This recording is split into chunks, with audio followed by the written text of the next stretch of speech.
así, son... Qué gracioso, mira qué gracioso el gato. Mira los ojos del gato.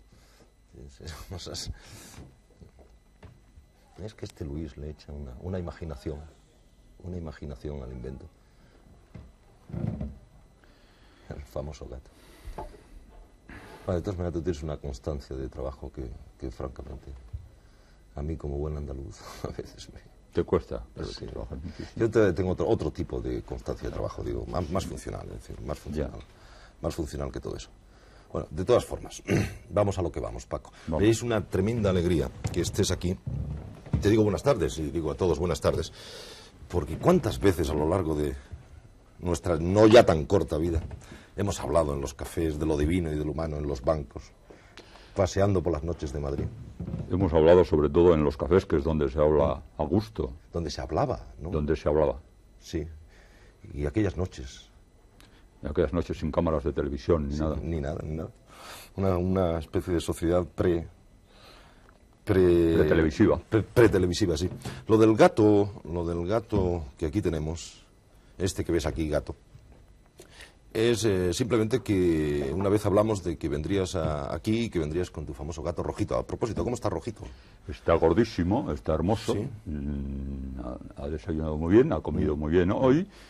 Y lo que pasa es que, claro, cuando vea este programa por la televisión y vea a este gato, que es muy gracioso, pues se va a sentir indignado, porque realmente no es una representación de Rojito, digna. No, de mi gato, que es una especie de tigre doméstico. Sí, evidentemente. Pero es para que te sintieras un poco más cómodo, por una parte. No, sí, es muy simpático, y si me lo llevo él lo va a despedazar inmediatamente. Pues que lo despedace inmediatamente. O sea, que está condenado a las totalmente, fieras. Pero vamos, a las fieras. Es que no llega a la noche. Los gatos son animales verdaderamente curiosos. Yo reconozco que tengo una predilección especial por los gatos. Son independientes, ¿verdad? Son muy independientes. Lo que pasa es que, como todo ser viviente, pues responden a la ternura. Y mi gato, que era muy salvaje por herencia, lo era su padre, yo tengo... ¿Tienes el...? Yo tengo, sí. ¿El árbol genealógico? Yo tengo el árbol genealógico del gato, como otros tienen caballos. Sí. Yo no he llegado todavía al nivel de los caballos, ni pienso llegar, entonces tengo gatos. Y el padre era absolutamente un gato montés, casi. Sí. Y este gato era muy fiero, ahora tiene 2 años, y a base de ternura y de constancia y de mucha comida para perros, porque la comida para gatos no le gusta. Le gusta la comida para perros, acabará ladrando. Pues ahora ya... Yo creo que me quiere, me hago la ilusión de que me quiere. Pero es curioso, tú dices la palabra ternura, yo te he visto con tu gato, y efectivamente tú quieres a tu gato y sí, sientes... Claro, tengo una comunicación grande con él, muy grande. Sí. Quizá más que con algunas personas, ¿puedes comunicarte con...? Pues sí, porque realmente no habla de Suárez y de esas cosas que te hablan las personas, el gato habla de otras cosas, tiene otro mundo. Quizá en el fondo tú seas un personaje de ternura, no lo sé, no me estoy inventando ahora aquí argumentos para sacar y pescar dentro de tu alma, no, ni nada de eso. Pero quizá tienes una apariencia de personaje, no duro, pero sí, con capacidad de ser agresivo alguna que otra vez. Bueno, lo que pasa es que yo creo que no hay por qué derrochar la ternura, ¿no? La ternura hay que reservarla para unos cuantos gatos callejeros, para unas cuantas señoritas también callejeras, y nada más, no hay por qué derrochar la ternura con los ministros, ni con los políticos, ni con casi nadie. ¿Te es difícil, Paco, dada tu imagen, una imagen muy, muy nacional y muy popular, dicho sea de paso, andar por ahí por el mundo recibiendo flechas y enviando flechas, recibiendo pedradas y enviando pedradas y demás?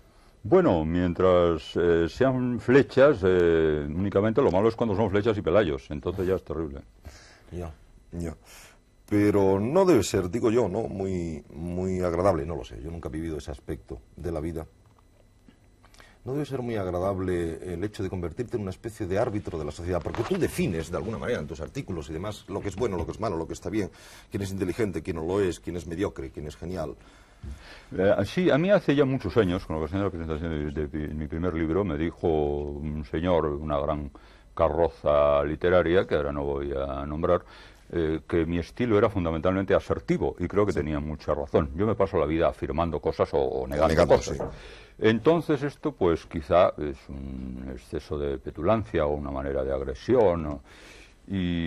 Pero no es porque yo me proponga definir nada, quizás sea una cuestión de estilo, como dijo aquel señor aquella vez, ya hace muchos años, en ocasión de mi primer libro. Pero no, yo realmente trato de definirme a mí mismo, no trato de definir lo que está pasando, no, ni ser árbitro de nada. ¿Y tú crees que con esa capacidad de afirmar o de negar, tú puedes hacer daño o hacer bien? ¿Qué influencia tienes? Es decir, ¿qué influencia crees tú que tienes? Yo no conozco la influencia, porque creo muy poco en las estadísticas, y mientras estas gentes de las sofemasas y eso no se decidan hacer una estadística sobre mí, pues yo no sé cuál es la influencia. Yo lo que sí puedo decirte es que recibo constantemente cartas, llamadas, comunicación constante con los lectores, que tengo una comunicación muy directa y muy continua por todos los medios, casi siempre positiva, a veces negativa, y de tarde en tarde, una vez al año o cada 2 años, pues una señorita de COU muy tierna que pretende conocerme más a fondo. ¿Y entre esas comunicaciones hay anónimos molestos alguna vez? Alguna vez sí, pero la verdad es que los menos. Paco, yo naturalmente te he visto pues hace muchos años prácticamente al llegar a Madrid, como han llegado tantos dispuestos a conquistar, era la palabra que se decía entonces, vamos a conquistar Madrid, la literatura y demás. Y al principio, evidentemente, siempre has sido un escritor brillante, incluso como periodista al principio, ¿no? De eso no había duda. Pero supongo que el camino es casi igual para todos. Es decir, escribes un día una cosa, a lo mejor nadie te hace caso, luego escribes otra, te van haciendo caso y demás. Y llega un momento en que te conviertes en lo que decíamos antes, una especie de figura nacional, un árbitro. ¿Tú te has dado cuenta ¿cuándo te has dado cuenta de esa transformación, de ser un periodista que escribía bien, agudo y brillante, a convertirte un poco ya en una estatua de pedestal? Sí. Eso sí es cierto que es así, pues uno no se da cuenta, porque uno no se ve y porque es un fenómeno gradual. Esto no es ganar uno de esos premios comerciales horribles que hay para los saldos literarios en la vida nacional. De modo que no es una cosa de golpe, de la noche a la mañana. Generalmente esto se produce de una manera paulatina, consiste en el trabajo, en la constancia, en la autodisciplina, y uno pues no se da cuenta muy bien de cómo se va produciendo el cambio, del mismo modo que uno no se da cuenta en la adolescencia de que crece todos los días, pero uno no se da cuenta, de pronto se encuentra con una estatura determinada y uno no se siente crecer. Pues es lo mismo. Ya. Hoy es curioso, tú tienes una imagen física, estamos viéndola, peculiar en el sentido de que tienes una personalidad incluso física. Bueno, ahora es que estoy maquillado y eso ayuda mucho, ¿eh? Bueno, sí, pero la melena, la bufanda. La bufanda es por el frío. La bufanda es por el frío. Por cierto, hemos titulado este programa, con tu permiso, a posteriori, ya no podemos hacer nada por evitarlo, de bufanda y plata. Podía ser de bufanda y oro, o de bufanda de diamantes, como quisiéramos. Lo de plata es por señalar un poco que si no nos vamos haciendo viejos, ya estamos en un periodo de la vida que podemos ver con una cierta distancia, ¿no? Yo absolutamente viejo, me siento viejísimo. Lo de la plata y las canas y todo eso me parece muy justo, porque la verdad es que yo me siento por dentro absolutamente reinona, vamos. ¿Reinona? ¿Has inventado la palabra? No sé si la he inventado o la he recogido, pero es lo que me siento. Pero tú has contribuido mucho al lenguaje de los últimos años, con tus columnas en el país. O quizá el lenguaje ha contribuido a mí, o a mi manera de escribir. Ya, pero tú particularmente has recogido ese lenguaje, ¿has ido por ahí oyéndolo? Yo creo que el movimiento es de dos direcciones. Sí. Recojo cosas y fabrico cosas que se me ocurren de pronto y que no sé si llegan a la gente, ¿no? Yeah. Por ejemplo, de Massieu, el famoso de Massieu, ¿no es una especie de...? Pues ya no lo sé, ya no lo sé. Hay cosas ya de acuñación un poco antigua, sí, que ya no sé realmente, como me ocurre a veces en el terreno de las letras cultas, ahora estamos hablando de las letras populares, sí, a veces me ocurre con determinadas frases o imágenes o cosas que yo ya no sé si se me acaban de ocurrir, o las leí de pequeñito en Juan Ramón Jiménez, a lo mejor, y de verdad es que no lo sé, y creo que esto es bueno, que esta confusión es buena. Y ¿Cómo hablamos ahora? ¿Que hablamos bien, escribimos bien últimamente, o estamos en un periodo de...? de reformación, digamos así. ¿Pero te refieres al periodismo o a la al periodismo, calle? Sí, al lenguaje que tú recoges, es decir, tú eres un hombre testimonial de la calle muchas veces.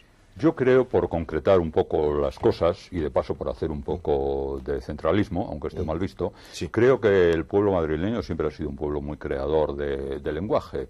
Esto se explica fácilmente porque es un pueblo que ha tenido siempre cerca la corte o la dictadura o lo que le haya tocado tener cerca, y también las grandes figuras, los grandes médicos, los grandes historiadores, las grandes figuras de la vida nacional en un país tan centralizado como España.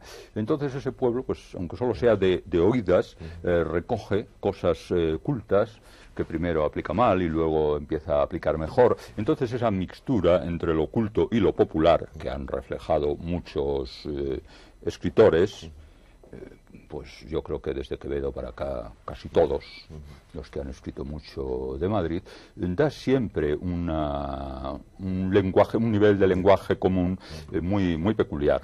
Luego está la pronunciación, la fonética, todo eso que también es muy peculiar. Por ejemplo, yo el otro día he visto una película sobre el tema de los navajeros, donde me ha indignado la absoluta mixtificación del Cheli, sí, que se mezcla con el lenguaje de los kinkis, sí, y con otros lenguajes. Son cosas completamente distintas.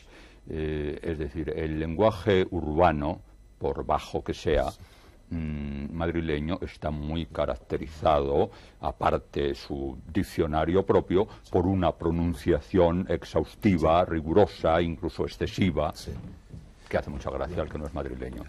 ¿Qué es el cheli? En cambio el kinki, perdóname, ¿qué es el cheli? Que no lo... Yo tampoco sé lo que es el cheli, pero creo que puede abarcar hoy hasta unas 500 palabras, sí, más la sintaxis correspondiente, que ya es más compleja, y que supone una forma de hablar muy característica, yo diría sobre todo del lumpen joven madrileño. Entonces, esto no tiene nada que ver con el lenguaje del kinki. Sí. Y en esta película que digo, a esos señores que hablan continuamente, el cheli por entendernos, sí, de pronto se les ha de decir to o na. Sí. Un señor a atracar un navajero y dice, me lo llevo to. Sí. Eso es mentira. Un madrileño, sí, de Vallecas, sí, nunca dice to, dice todo, si ha nacido en Madrid. To lo dice un extremeño o un andaluz, en fin, un kinki que está cerca de los gitanos, etcétera, un tipo que viene del medio rural, lo cual me parece igualmente interesante, por supuesto, sí, igualmente digno de estudio, pero no se pueden mezclar las dos cosas. De modo que ese personaje que continuamente habla en cheli con las connotaciones culturales del cheli y que de pronto dice to y dice na, ese personaje es falso, es de mentira. Ya. Pero volver atrás a aquello que hablaba de tu figura, iba a esto, y es que se te ve en todas partes, bueno, en todas partes, es decir, formas sin duda, estás dentro... No, a los entierros voy poco, en los entierros... Ya, a los entierros hay que ir a uno, nada más, y porque nos obliga, claro, ¿no? Es cierto, al nuestro. Bueno, pero en fin, se te ve bastante. Podría dar la impresión de que a ti te viene la inspiración, esa famosa inspiración que cae de abajo, ¿no? Una especie de caña de pescar te viene. Sin embargo, a mí me interesa, en esta tarde, dejar bien sentado el principio de que tú eres un hombre que trabajas mucho y de forma sistemática, periódica, todos los días. Todos los días. Tú, por ejemplo, ¿cuál es tu sistema de trabajo? O sea, para que alguien no crea que tú escribas por los bancos de los cafés o que de cuando en cuando se te ocurre algo y lo escribes Pues esto viene condicionado exclusivamente por un problema, supongo que neurovegetativo. A mí lo que me gustaría es efectivamente escribir en los cafés o en las cafeterías y a mano, que me parece más antiguo y más saludable frente a todo este mundo de máquinas y de cámaras y de cosas que nos rodea. Lo que pasa es que con el tiempo mi letra se ha ido haciendo absolutamente ilegible, mi pulso se cansa mucho, yo padezco eso que se llamó el calambre del escritor, y entonces yo escribo a máquina. Lo cual, por otra parte, es un placer para mí. Escribir a máquina es un auténtico placer. Me gusta muchísimo. Aprendí de muy pequeño, que mi abuela me obligó a ir a una academia Hidalgo se llamaba, y aprendí a escribir el Padre Nuestro completo, pues no sé, en un minuto o dos. Desde entonces soy un gran mecanógrafo. Para mí escribir a máquina es un placer y claro, como andar por los cafés con la máquina de escribir sería muy numerero. Cuando menos incómodo. Sí. Entonces escribo en casa. Y la máquina que está allí, que no es una, sino es esta máquina, que son tres, esa es una de ellas. Una de las máquinas. Sí, tres máquinas. No sé si podremos mostrarlo. Este es uno de los pocos libros tuyos que yo no tenía y que lo acabamos de encontrar. ¿Cuántos libros tienes? 50. 50. Lo cual incide sobre mi teoría, que a lo mejor es equivocada, de que en realidad tu obra es producto de un trabajo, ¿no? De un trabajo constante, pero lo han hecho las máquinas, las tres máquinas. En cualquier caso, no sé, me hace mucha gracia esta portada de este libro tuyo, porque quizá contenga todos los elementos esos a los que me refería, de una imagen realmente que parece muy extraña o bohemia, se decía antes, o bohemia, fuera de la costumbre normal, de la gente muy bien vestida y siempre tal. No, porque resulta que esa portada donde yo aparezco desnudo corresponde, si ves la fecha del libro, 77, a la época... ¿no? 77-78. ¿no? Claro, a la época del Destape Nacional, cuando todas las señoritas se desnudaban. Sí, sí. No, 76. Entonces yo decidí desnudarme también, porque hace 4 o 5 años yo todavía me encontraba en condiciones de salir desnudo en una portada. Hoy lo hubiera pensado. Pero para hacer estas cosas no se necesita, yo diría impudicia, pero a lo mejor la palabra es mal interpretada. Es un gran valor, una gran arrogancia. No se necesita más que una buena calefacción, porque lo que pasa es que el día que hicimos esas fotos yo tenía un frío horrible de estar tanto tiempo desnudo, porque naturalmente se hizo una serie muy larga, de la cual al final eligieron esa foto, y yo nunca había estado tanto tiempo desnudo y sin una señorita de por medio. Realmente era una cosa horrible. Pero bueno, había buena calefacción y salió eso. ¿Tú eres tímido? Y le echas una barrera de hormigón armado a tu Yo soy tímido y tú también, todos somos terriblemente tímidos. Yo sí lo y soy, el que no es tímido es un canalla, hay que ser tímido. Lo que pasa es que hay que hacer algo con la timidez. El que se queda en tímido se queda en un rincón y se queda en su pueblo. Pero con la timidez hay que hacer algo. Con la timidez, pues como con la virginidad, y eso hay que procurar perderla cuanto antes, o por lo menos causarle agresiones diarias. O disfrazarla. Disfrazarla, convertirla en otra cosa. En otra cosa, sí. Sí, y el que se queda en tímido, pues... Hablando de tu pueblo, tú eres de Valladolid. Yo soy de Madrid. Es, en fin, capital, no sé. Yo soy de Madrid. Ciudad y capital. ¿Tú eres de Madrid? Yo soy de Madrid, del Rastro. ¿De dónde sacado? La Ribera de Curtidores. ¿De dónde he sacado yo entonces que tú eres de Pues bueno, yo he vivido 20 y tantos años en Valladolid, hasta el año 58. Pero en cualquier caso, el camino clásico de venirte de una ciudad más pequeña a Madrid sí lo has hecho, sí, partiendo, claro, partiendo de Valladolid. Lo que pasa es que he vuelto a mi origen. Ya. Cuéntame, Paco, todos podemos contar esa aventura, pero cuéntame, es decir, ¿qué fue llegar? ¿Perdón? ¿Qué fue llegar a Madrid y empezar Pues verás, yo naturalmente había hecho varios intentos. A mí me trajo José Hierro, que me parece un inmenso poeta y al que sigo queriendo mucho, y un gran amigo. Me trajo al Ateneo, donde él entonces dirigía un aula de poesía y de narrativa, un aula cultural, los jueves o no sé qué día, el aula pequeña. Me trajo a leer unos cuentos.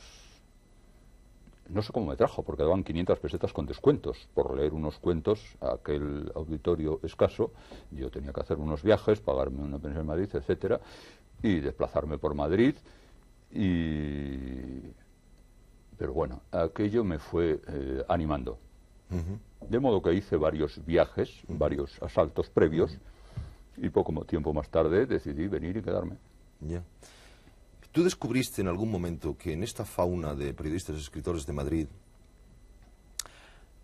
tenías que tener o un estilo especial o inventarte algo especial para abrir brecha?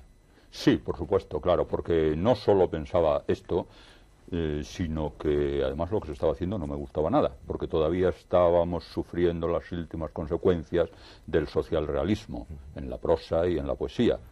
Y a mí el socialrealismo me aburría muchísimo, porque además los buenos socialrealistas o realistas no eran los de la nómina oficial, sino que eran señores de la periferia, a lo mejor como Miguel Delibes o como Sánchez Ferlosio o como Ignacio Aldecoa, los últimos grandes realistas.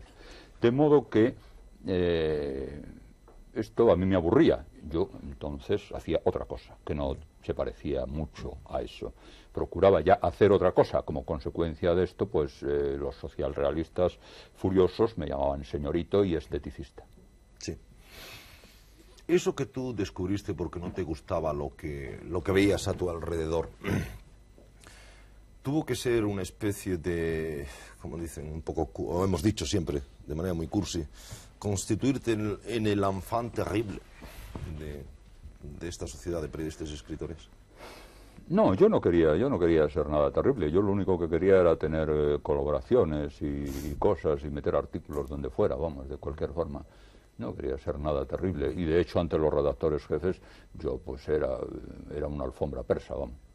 De hecho, para utilizar tus propias palabras, algunas veces que he tenido la suerte de poder trabajar contigo, no sé, porque nos hemos encontrado en situaciones de encargarte algo, pedirte que escribieras algo, reconozco que eres de una disciplina, entre comillas, admirable. Es decir, que si te dicen, oye, que necesitamos esto para mañana a tal hora, tú normalmente lo tienes para mañana a tal hora.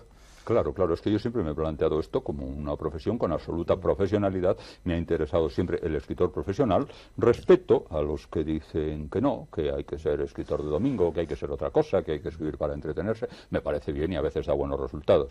Pero yo entiendo la literatura no solo como una forma de escribir, sino como una forma de ser. Como una visión del mundo. Yo a veces he escrito incluso que jamás he salido de la literatura, que yo no he vivido.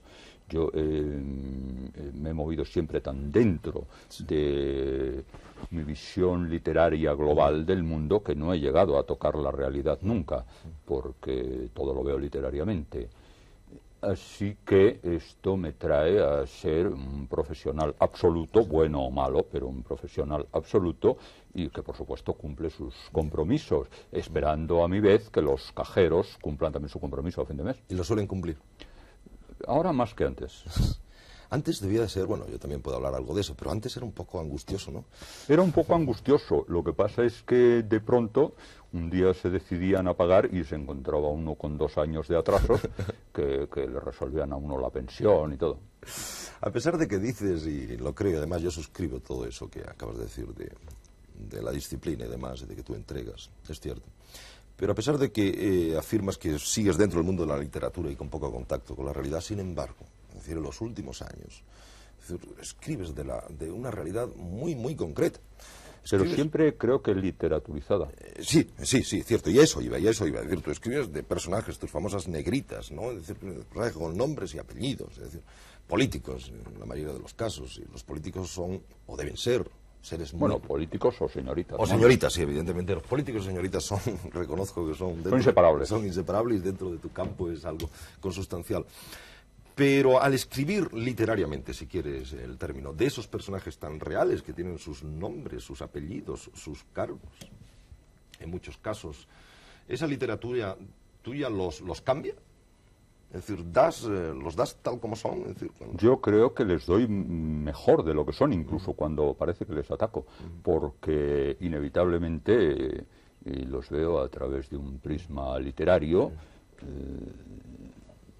de un monóculo literario que yo llevo puesto siempre, que no puedo quitarme, y por lo tanto, de alguna manera, los poetizo, aunque esté criticándoles en cosas concretas. Andrés Amorós, que como sabes es un gran crítico y muy preocupado por la literatura viva, que él dice, por lo que se está produciendo en este momento, tiene toda una tesis que a veces explica, ha escrito, o ha explicado en clase, etcétera, sobre la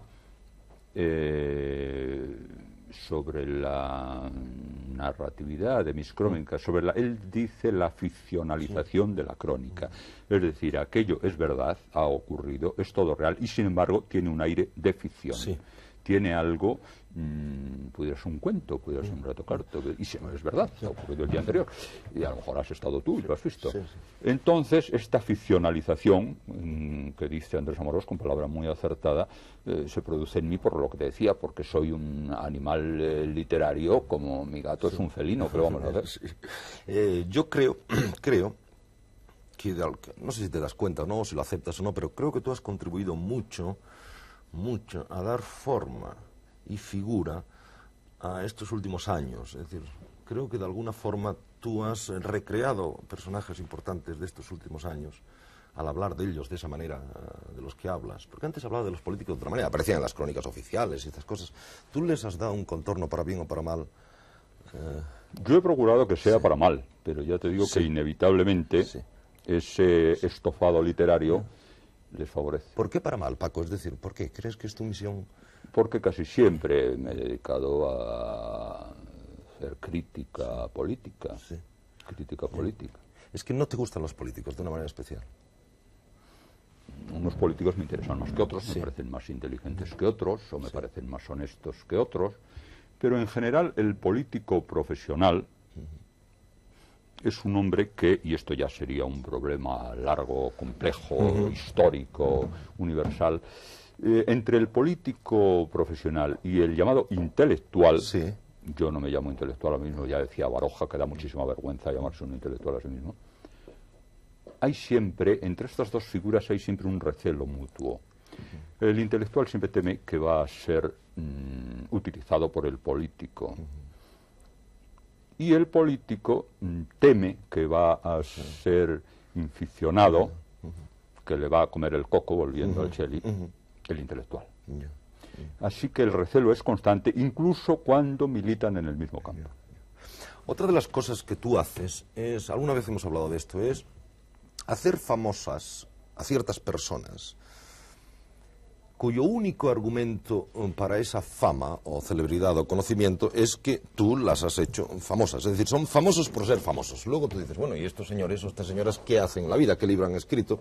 ¿Qué partido han dirigido? ¿Qué contribución han hecho a la sociedad? Y yo francamente no le encuentro ninguna. No quiero citar nombres, pero tú has cogido nombres, los has sacado de la nada, les has dado vuelta, les has dado vida y de pronto nos encontramos con unos personajes que conoce todo el mundo, pero que no resisten al análisis de su obra. Bueno, pues, famosos por ser famosos. Yo creo que el origen de esto, en mis crónicas, lo conoces tú mejor que yo, porque tú has vivido mucho tiempo en Estados Unidos, y el origen de esto está en las famosas tiras, en los dibujos, en los cómics, principalmente en Charlie Brown, y luego pues en otros muchos. Entonces, el personaje recurrente, el personaje que vuelve, que desaparece y reaparece, es muy grato al lector. De modo que yo he utilizado esos personajes, si fuese dibujante quizá los dibujaría, esos personajes porque sé que al lector le gusta, como al niño, que le cuenten el cuento que ya sabe y ver reaparecer una persona. Por otra parte, ya en literatura el retorno del personaje se lo inventó Balzac muy genialmente en novela. Entonces, la vuelta de ese... Hombre, ya está otra vez aquí fulanito o fulanita con sus manías, con sus tics, con sus cosas. Eso estoy seguro de que al lector le divierte como le divierte en los cómics. Como le divierte que tú hables de tus cosas y que tus cosas se hayan hecho de conocimiento general. Hablamos de tu gato. Todo el mundo conoce a tu gato. Del pan. Siempre estás en la panadería, de alguna manera, vas y vienes. Es que hay una panadera maravillosa. Sí, yo sospechaba que por alguna parte estaría. Ya te la presentaré. Gracias. Estaría el truco. Hablamos, por ejemplo, del motorista que te va a recoger, que conocemos tú y yo muy bien, que va a recoger. Es menos maravilloso que la panadera. Evidentemente, yo no conozco a la panadera, pero lo acepto. Bueno, es decir, hemos sublimado cosas tuyas que tú lanzas al ruedo y lanzas al mundo. Esto no es mucha arrogancia. O sea, ¿cómo te lo permiten? ¿Cómo te lo permites? Esto es lo que yo me lo pregunto, ¿cómo me lo permiten? Yo estoy esperando el despido de todas partes cada día, continuamente. Pero no llega. Sí. No llega, Oye, efectivamente no llega, pero yo lo espero. ¿No tienes miedo de que algún día llegue ese tipo de cosas? Yo pienso que llegará, porque a medida que... Llegará en el periodismo, a medida que la informática y la cibernética nos invaden. Yo escribí hace poco una columna contra el famoso robot en nuestro periódico, no contra, sino con algún recelo, con el recelo propio de un hombre que está todavía en la galaxia Gutenberg y que no quiere salir de ella, de modo que cuando eso nos haya invadido totalmente, pues sí, los señores los llamados estilistas, desapareceremos como una especie a extinguir, como han desaparecido. Dos cosas, Paco, antes de que terminamos por aquello del reloj maldito. Dos sentimientos humanos tuyos. Uno te lo voy a decir yo, el otro si quieres me lo dices tú. Eres un personaje tremendamente enamoradizo, ¿no es cierto? Tremendamente afectivo, diría yo. Sí. Bien. La otra si quieres me la dices tú. Si no quieres no me la dices. Yo recibí una carta tuya estando en Nueva York, que conservo, como todas las tuyas, pero esa de manera muy especial, donde pedías que hiciéramos algo, no por ti, era por ti, pero no por ti, y todos tratamos de hacerlo y demás. La amargura humana inmensa, tremenda que había en aquella carta, y tú si quieres la comentas, quizá debían de conocerlas más personas para conocerte mejor. Yo creo que no, me he pensado mucho en esto, aparte de que escribí un libro entero sobre el tema que ahí está. ¿Podemos decir el tema? No, el libro es Mortal y Rosa, y puede leerlo quien quiera. Un libro que no quise lanzar en absoluto, se prestaba un gran lanzamiento, yo me negué porque no quería comerciar con el tema. Entonces me limité a escribir el libro porque tenía que escribirlo, porque como te decía antes, yo soy un ser eminentemente literario y lo literario es natural en mí y me desahogo haciendo literatura. Pero no quería comerciar con el tema, y aquella carta tuya, con todo su dolor y con todo su sentimiento, aquella carta que seguramente tú recuerdas mejor que yo, pues sigue absolutamente vigente dentro de mí. Esa carta te la podría volver a escribir hoy. Lo sé, Paco. Gracias de veras por todo. Yo siempre digo que la semana no sea leve, no sé por qué, por una ligera esperanza. Te lo deseo a ti, lo deseo a todos. Y buenas tardes, Paco. Muy bien. Gracias. Pues ciertamente este era el único que no tenía, porque los tengo todos. Pues sí, estos son unos... Que me debió. Y además lo que no quiero contar es este... Pilar, me das cuando puedas, o alguien me da el gato, por favor, cuando pueda. Esto fue una idea de Arguindey. Angelito Arguindey trabajaba entonces en SESMAI. Sí. Gracias, no. Tu gato. Trabajaba en SESMAI. Entonces un día estaba yo todavía en la cama, y el SESMAI estaba enfrente de mi casa. Y un día estaba yo todavía en la cama y cruzó a verme, pero da igual, ¿no? Y me dijo, mira, queremos publicar una recopilación de artículos tuyos sobre un tema concreto. Y yo dije, pues, lo que hablábamos antes, o las señoritas o los políticos. Bueno, pues recopilé artículos de alguna vigencia, artículos recientes sobre los políticos. Y la idea de la portada fue de él. Me dijo, ¿por qué no te haces unas fotos desnudo para la portada? Fue una idea de Ángel, no fue un exhibicionismo mío, aunque a mí se me hubiera ocurrido en cualquier momento, quizá. Pero la idea fue de Ángel, me pareció muy bien, y se hizo. Está realmente bien. ¿Tú eliges tus portadas por lo general o es la portada de un libro importante para ti? Es muy importante y generalmente las discuto mucho con el editor y casi siempre sale la portada que yo quiero. Sí, esas son cosas importantes.